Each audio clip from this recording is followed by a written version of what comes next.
Imagine que um serviço no cluster Kubernetes de produção dê problema.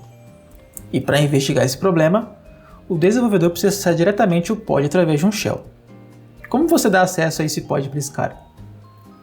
Bom, se você usa uma distribuição Kubernetes de um cloud provider como a AWS, é provável que você use uma ferramenta como a AWS CLI para criar uma política que permita a esse usuário acessar esse pod.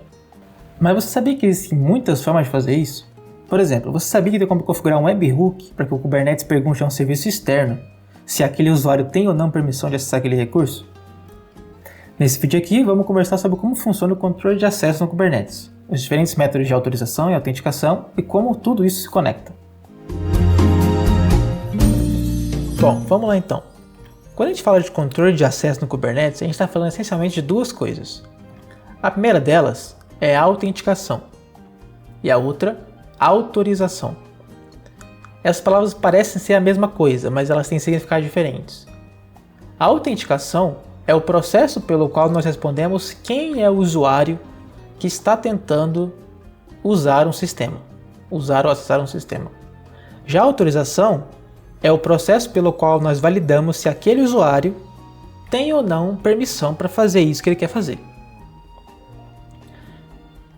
E esses dois processos têm que acontecer numa ordem específica. Isso porque nós não conseguimos determinar se um usuário pode ou não fazer algo se nós não sabemos quem é esse usuário. Então, a autenticação acontece antes da autorização. E no contexto de Kubernetes, isso também é verdade. Então, vamos pensar no exemplo em que o usuário, que não é identificado ainda, quer listar os pods que estão presentes em um cluster Kubernetes.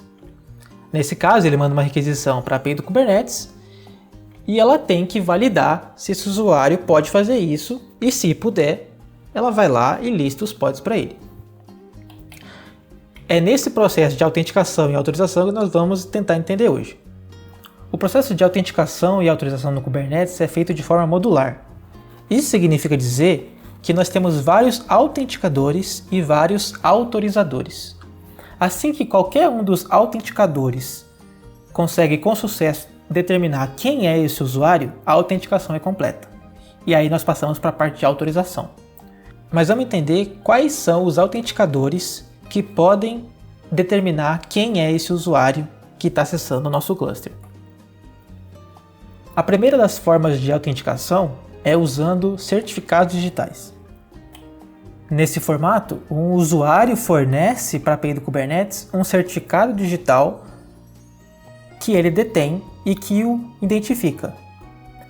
Nesse processo, a API do Kubernetes apresenta um certificado que a identifica, o que é normal, e o usuário apresenta um certificado que o identifique. Essa é a forma mais comum de autenticar usuários em cluster Kubernetes provisionados com KubeADM, por exemplo. Essa é a forma padrão que a autenticação é feita.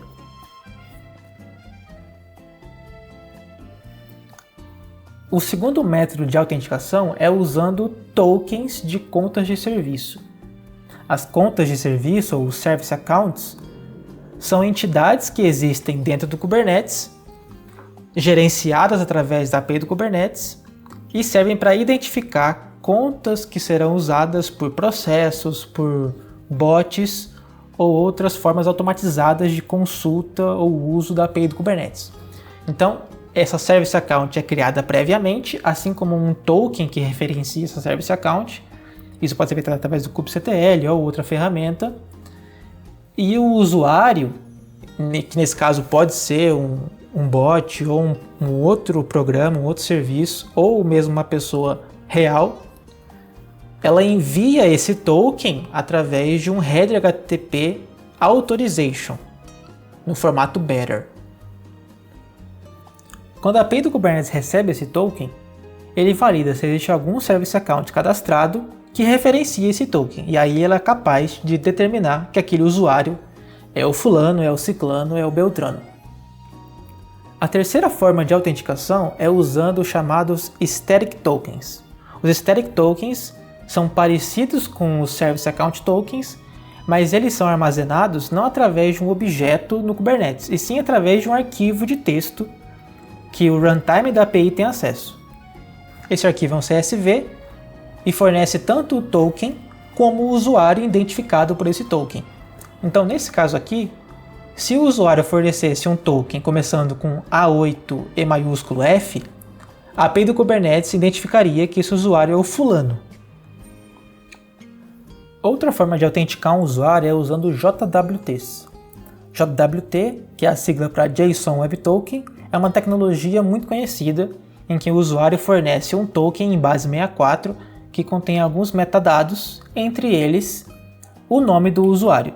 Nesse caso aqui, esse token aqui de exemplo tem um metadado dizendo que o usuário que usa esse token tem como username fulano. Esse token é assinado digitalmente pela API do Kubernetes ou por alguém que a API do Kubernetes confia, e ele fornece a informação de quem é o usuário que está acessando a API. Uma outra forma de autenticar um usuário é usando webhooks. Nesse formato, a API do Kubernetes delega o processo de autenticação para um servidor externo, que recebe os headers mandados pelo usuário, o recurso que ele está querendo acessar, e ele identifica o usuário e passa essa informação para a API. O último e não menos importante tipo de autenticação é usando headers HTTP. Nesse formato, existe um proxy que fica entre o usuário e a API do Kubernetes. Esse proxy é responsável por corretamente autenticar o usuário. E é esse proxy que autentica o usuário e adiciona um header HTTP na requisição que está chegando para a API do Kubernetes, identificando esse usuário. Então, o proxy, por exemplo, recebe um token do usuário, ele faz os processos dele, identifica esse usuário como fulano e adiciona esse header falando que o usuário é o fulano para a API do Kubernetes, que não precisa fazer mais nenhum processo para saber quem é esse cara. Agora que já vimos os principais tipos de autenticação no Kubernetes, vamos lembrar do nosso exemplo inicial em que o usuário tenta listar os pods presentes em um cluster.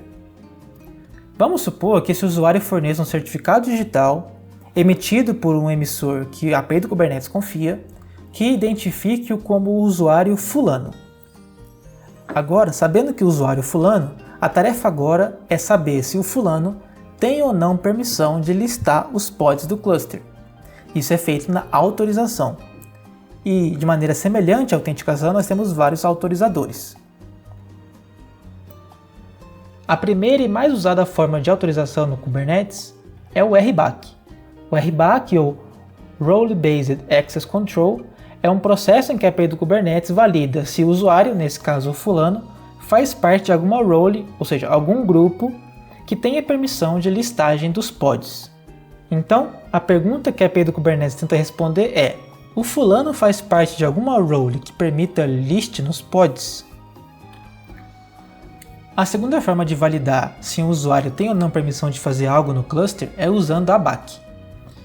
Diferente de RBAC, o ABAC, Attribute Based Access Control, valida se existe alguma policy que explicitamente permita o usuário com o nome fulano fazer certa operação no cluster. Por último, nós temos o webhook. Nesse formato, a API do Kubernetes delega a decisão de permitir ou não a ação de um usuário para um servidor externo. A API do Kubernetes manda todos os metadados sobre um usuário, bem como qual o recurso e qual operação ele quer fazer com esse recurso, e esse servidor externo decide se ele pode ou não fazer isso. Vamos voltar para o nosso exemplo inicial então. O usuário forneceu um certificado digital que o identifica como fulano, e esse usuário fulano faz parte de uma role, de um grupo, que o permite listar os pods do cluster. É só depois de autenticado e autorizado que a API do Kubernetes finalmente acessa o recurso e retorna essa resposta para o usuário. E é mais ou menos isso aí. Até mais!